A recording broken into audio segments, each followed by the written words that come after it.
എത്രമേൽ നിന്നെ കോടതി കേസിൽ അടക്കപ്പെടുത്തിയിട്ടുണ്ടെങ്കിലും, നിന്റെ കുടുംബത്തിൽ പോലീസ് കയറി നിന്നെ നാണം കെടുത്തിയിട്ടുണ്ടെങ്കിലും, നിന്നെക്കുറിച്ച് സോഷ്യൽ മീഡിയയിൽ അപവാദങ്ങൾ പറഞ്ഞിട്ടുണ്ടെങ്കിലും, നിന്റെ മക്കളെക്കുറിച്ചും നിന്റെ തലമുറകളെക്കുറിച്ച് ഇല്ലാ കഥകൾ പറഞ്ഞിട്ടുണ്ടെങ്കിലും, രണ്ട് കരങ്ങളും ഇങ്ങനെ കുരിശാകൃതിയിൽ വിരിച്ചു പിടിച്ച് കണ്ണുകളടച്ച് പ്രാർത്ഥിക്കുമ്പോൾ, കർത്താവേ, ഈ കുരിശിൽ നിന്നുകൊണ്ട് ഞാനൊരു തീരുമാനമെടുക്കുന്നു, ക്ഷമിക്കാനുള്ള തീരുമാനം. കുരിശിലെ ഈശോ നിന്നോട് പറയുന്നു ക്ഷമിക്കാനും പൊറുക്കാനും. കർത്താവേ, ആ തീരുമാനത്തോടെ എൻ്റെ ജീവിതത്തെ ഞാൻ ചേർത്ത് വയ്ക്കുന്നു. കുരിശിലെ ഈശോ ക്ഷമിച്ചതുപോലെ ഞാനും ക്ഷമിക്കുന്നു.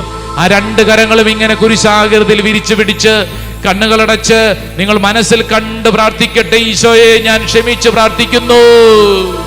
കുരിശിലെന്നീശോ ആമേൻ ക്ഷമിച്ചതുപോലെ ഞാനും ക്ഷമിച്ചിടുന്നു.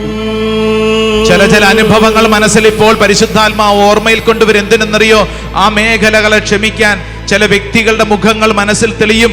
ആ മേഖലകളെ കണ്ട് ക്ഷമിക്കണം. പ്രാർത്ഥിക്കട്ടെ. കുരിശിലെന്നീശോ ക്ഷമിച്ചതുപോലെ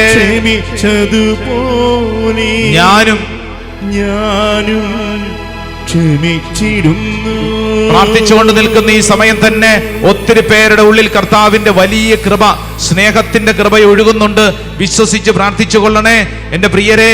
ചില വ്യക്തികളുടെ മുഖങ്ങൾ, ചില സംഭവങ്ങൾ ചെറുപ്പകാലത്തുണ്ടായതാവും, അയൽവാസികൾ നിങ്ങൾക്കെതിരെ ചെയ്തതാവും, ചില മറക്കാനാവാത്ത തിക്ത അനുഭവങ്ങൾ, കൈപ്പേറിയ അനുഭവങ്ങൾ, വേദനയുടെ അനുഭവങ്ങൾ മനസ്സിൽ ഇങ്ങനെ തെളിഞ്ഞു വരുമ്പോൾ കുരിശിലെ ഈശോട് ചേർന്ന് നീയും പറഞ്ഞു പാടിക്കേ. കുരിശിലെന്നീശോ ക്ഷമിച്ചതുപോലെ ഞാനും ക്ഷമിച്ചിടുന്നു. എല്ലാവരും ഒന്ന് പാടാമോ? കുരിശിലെന്നീശോ ക്ഷമിച്ചതുപോലെ ഞാനും ക്ഷമിച്ചിടുന്നു. ഈശോ അവരോട് പൊറുക്കേണമേ ദൈവമേ, അവരറിയാതെ ചെയ്തതാണ്, ചെയ്തതെല്ലാം അവരോട് പൊറുക്കണമേ.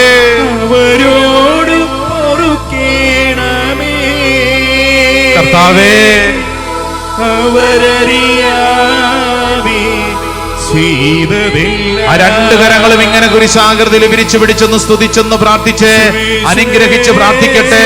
ഓ കർത്താവേ, ഈ ശുശ്രൂഷ സമയത്ത് ഞങ്ങളുടെ അയൽവാസികളെ അനുഗ്രഹിച്ച് പ്രാർത്ഥിക്കുന്നു.